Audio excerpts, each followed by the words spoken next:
J'étais seul dans le train de nuit, ou du moins je le pensais, jusqu'à ce que j'entende un murmure sinistre provenant du compartiment vide derrière moi. Au début, j'ai pensé que mon esprit me jouait des tours, fatigué par une longue journée de voyage. Mais le murmure s'est transformé en un chant doux, une mélodie inquiétante qui me paralysait de peur. Mes poils se dressaient sur mes bras alors que j'essayais de me convaincre que ce n'était que le vent sifflant à travers les interstices des fenêtres du vieux train. Pourtant, une partie de moi savait que quelque chose de plus sinistre se cachait dans l'obscurité du compartiment voisin.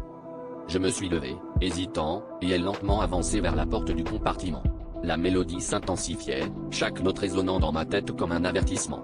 J'ai pris une profonde inspiration et ai ouvert la porte d'un geste brusque, m'attendant à voir un passager caché, mais il n'y avait personne. Le compartiment était vide, à l'exception d'une vieille valise oubliée dans un coin.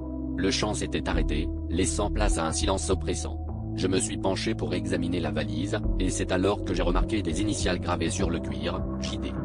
Alors que je retournais à mon siège, le train a brusquement ralenti, m'envoyant valser contre la paroi du couloir.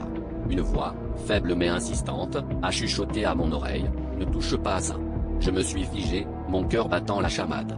Personne n'était là, mais je pouvais sentir une présence, quelque chose de surnaturel et d'irrésistiblement attirant. Paniqué, j'ai décidé de retourner à mon siège et d'attendre l'arrivée du train à la prochaine gare. Le reste du voyage s'est déroulé dans un silence de mort, interrompu seulement par le bruit régulier des roues sur les rails. En arrivant à destination, j'ai quitté le train, laissant derrière moi la valise et son mystère. Mais alors que je m'éloignais, j'ai jeté un dernier coup d'œil en arrière et j'ai vu, à travers la fenêtre du compartiment, une silhouette sombre me regarder fixement.